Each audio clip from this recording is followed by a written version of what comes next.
Greetings, Internet! Here I am today on a day where we're getting our first snowfall of the year outside, trying something new. Today I decided to change things up, see what I did there, with a video essay on underappreciated scenes as opposed to underappreciated characters. Though I think only time will tell if I can really think of any other scenes in cinema, or whatever else, that I feel particularly strongly deserve to have more positive light shed on them.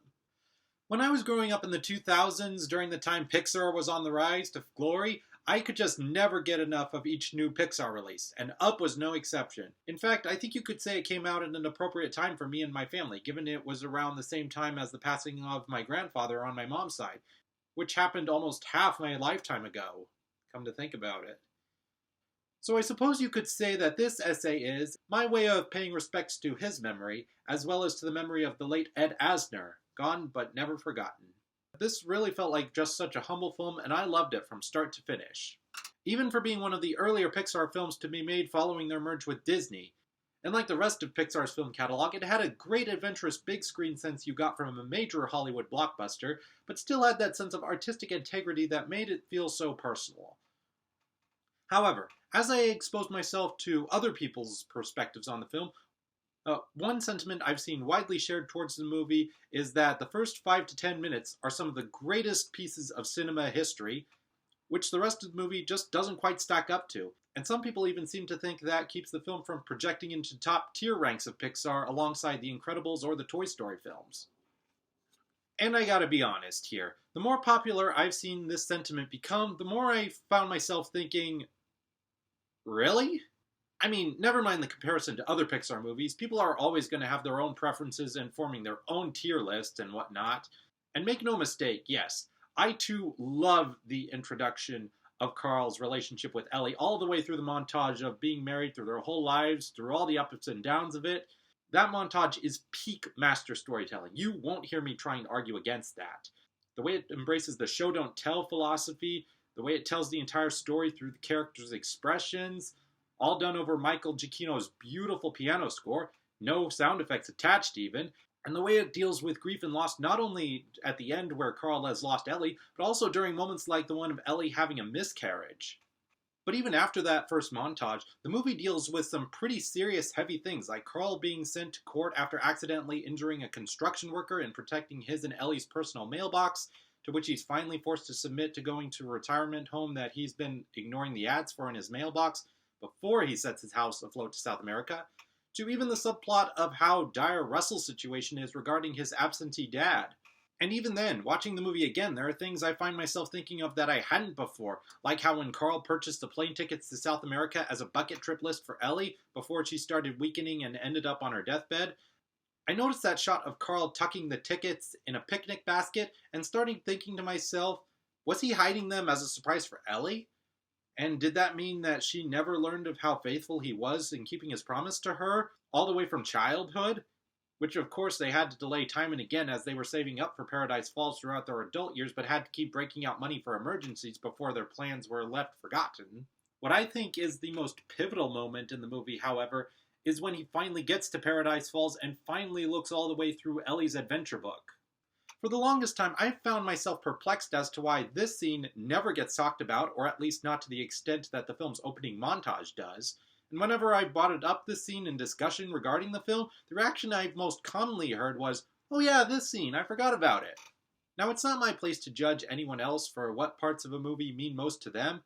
However, if you haven't seen Up in recent years, I strongly urge you to go back and revisit this particular scene. I would argue that it is just as masterful at storytelling as the dialogue-free montage of Carl and Ellie, not just thematically, but also aesthetically. Not to mention the piano score and just the way how it starts out as a quiet, melancholic reprise of the film's melody, and then slowly but subtly picks up into a more uplifting tone. Very little crescendos in the process. What a perfect way to have your music invite your audience in emotionally, rather than just blasting them in the face with the feels.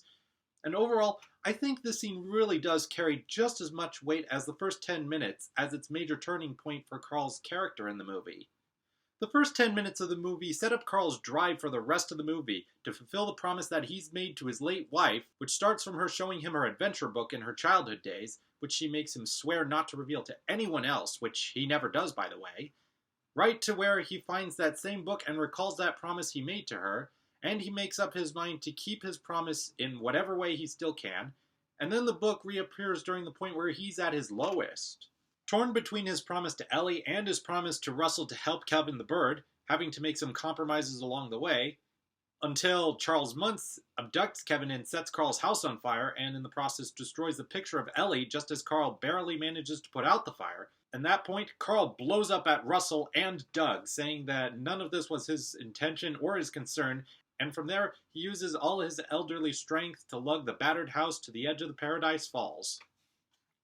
Russell has thrown down his merit badge sash in front of Carl and turned away from him. Carl picks up the sash and enters the house, which is now all but completely in shambles, and he puts what's left of his house, namely the scattered furniture, back into place, but the room just feels empty and desolate. Not at all what he had envisioned or hoped for when he finally reached the falls. And he's looking through the first pages of Ellie's adventure book from her childhood days as he slides her drawing of Paradise Falls into place of the book. Despite the attachments that Carl has started to develop to Russell, Doug, and Kevin, he's abandoned them and everything else amidst his ambition to keep his promise to his wife, and yet somehow he feels he's failed to even do that. And this moment is where I feel the movie starts to arguably get even heavier and more heartbreaking than the opening montage. Like, there is no shortage of effective expressions throughout the movie from Carl to convey his somber emotions, sadness, despair, melancholy, grievance, but this is the one point in the movie where we see him legit choking on tears, his lip quivering, the whole lot. And all just shatters the visage of the grumpy old man that he's been throughout most of the movie. Actually, it's a way of coming around full circle to show the complex characterizations from him, starting out as an awkward 8-year-old boy, then growing into an awkward but good-natured loving husband, to a more confident and secure husband, and after his grieving of Ellie's passing left him bitter and reclusive throughout the movie, like his best years were behind him, and Ellie's passing has left a hole in his heart that he's tried to fill by fulfilling his promise and taking her house to the falls. That hole in his heart is left emptier than ever, and he doesn't even have any more bitterness left in him. But then, just as he starts to close the book, he notices the rim of a frame fixed onto the next page. He opens the book back up, and it's revealed to be a picture of their wedding, followed by a whole sequence of pictures of her just enjoying her simple life with him. And a written message at the end saying, "Thank you for the adventure. Now go have a new one."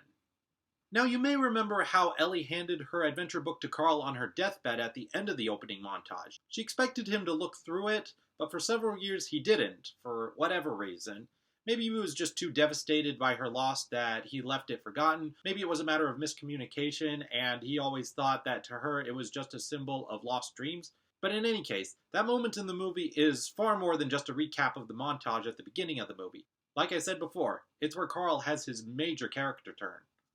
This is where Russell's monologue earlier in the movie really sets in, about how his fondest memories were being with his dad who pinned on his merit badges, and then would take him out for Fenton's ice cream, and then would sit on the front curb spotting cars with him. Sometimes the more seemingly mundane parts of life are where we find adventure, as opposed to the areas with action, events, and spectacle. And Ellie, as it turns out, shares the same sentiments, growing from an exuberant child with hopes and ambitions for exploring South America, to being a joyous, optimistic woman who's decided she's happy just experiencing the joys of life with the one person she's fallen in love with. And the more I think about it, the more I start to believe that it could even be argued that she was going through something similar to widowed Carl during her episode with the aforementioned miscarriage. She and Carl may have both believed that having a child would be their big adventure of a lifetime, but then she had her period of grieving and loss from there, and then they decided to redecorate their would-be nursery into a living room dedicated to an adventure in Paradise Falls. So they decided to revert back to trying to make that dream a reality, which, as I mentioned before, had to be put on hold over and over and over again with all the mishaps of life getting in the way. But even with all that, Ellie never took her blessings for granted, and whenever she's had to rechart the course of her life, she always went right along with it, which showed the real spirit of a true adventurer that was present within her from ever since she was that exuberant little girl. Carl got to experience the adventure that Ellie once dreamed of, from going to South America and seeing the falls, to seeing Kevin and her family, to even his climactic battle with Muntz, to even getting to raise a family and being a parent in his own way, specifically a grandparent, albeit an adoptive one, to Russell. And even being master to Doug, who has started his own family, as indicated in a photo at the end credits montage. After the climax, when Carl's house drifts away through the clouds and that's the last he ever sees of it, and he recognizes that it's just a house, as he says, that's him having internalized what Ellie has taught him. Because that's him recognizing that it wasn't the house that represented her. It was where he once internalized all his memories of her, but the memories only kept him stuck in a state of clinging to the remains of what he had lost, instead of truly healing and living his remaining life to the fullest with what life still had left to offer him. Even that final shot of the film of Carl's house being still parked on top of the falls, unbeknownst to Carl, is a very nice visual symbol that it was a dream both Carl and he shared that only came true after they not only let it go, but also made peace with letting it go. That idea carries its own bit of poignant beauty. And this is very valuable coming from a movie under the umbrella of Disney, who people automatically associate with their brand or slogan of dreams coming true, when they have made movies that have challenged that very philosophy. During the same year as Up, Disney explored this with The Princess and the Frog, during Tiana's reflection on how her father never got to see his dream of a restaurant come to life, but he always had what was most important to him, and he never took that for granted. And by the way, I don't think the fact that Tiana got both a prince and her restaurant retcons that moral at all, because it was a matter of her learning that lesson before everything just fell into place for her. But this wouldn't even be the last time that Pixar would do things like challenge its protagonists' motives fulfilling their dreams either. There's also Coco, where Miguel, after desperately trying to break away from his family to fulfill his dreams of involving music, internalizes what he'd learned from Hector's story and comes to his own decision to put his family first, which ultimately led him to using music and reintroduce it to the family as a way of healing from their generational trauma instead of shutting it out entirely. And there's also Soul, which really delves into the topics of sparks versus purposes, and Joe Gardner finds himself learning something new from his barber Dez, whom he had always assumed just was born to be a barber and never wanted anything more in life, only to find out that Dez originally wanted to be a veterinarian, but when that dream never came into fruition, instead of being crushed by that reality, he came to find that being a barber was equally rewarding, with its way that he could connect with so many different people. And let's not forget about the ending to Wreck-It Ralph, a movie which is often talked about in reference to as the year that Disney released a Pixar movie while Pixar released a Disney movie. I won't get into the matter of Ralph Breaks the Internet because that would be opening up a whole other can of worms. This is something that I've thought about a lot, and I've even been going through a matter of existentialism over all throughout this past year, even without having found my own real resolution to it yet. Whenever I make update videos, I make them both so not to leave my watchers hanging for too long, and also so that I know exactly what kind of person I am and what I'm thinking or feeling in that stage of life, and I bear it in mind for later points. When I've been at my lowest points, I've sometimes gone back and watched some of my update videos that I've made about what was going on in my life, where I may have felt happier or sadder, to really reflect on how I was doing at the time, what my thought process was, what I've learned since then that I could apply to my future. I would say on the whole that I've grown to accept loss as another part of life, be it as the loss of a loved one or the loss of a dream. I have had my periods of grieving from them, sometimes internally, sometimes externally, but it very rarely leaves me feeling broken, or at least for long periods of time. But I try never to lose myself or close myself off from the rest of the world when I experience those moments of grief. I try to open myself up and make new connections because that's growth, that's healing, that's holding on to the positive, meaningful impact of having had something or known someone who is now gone from your life.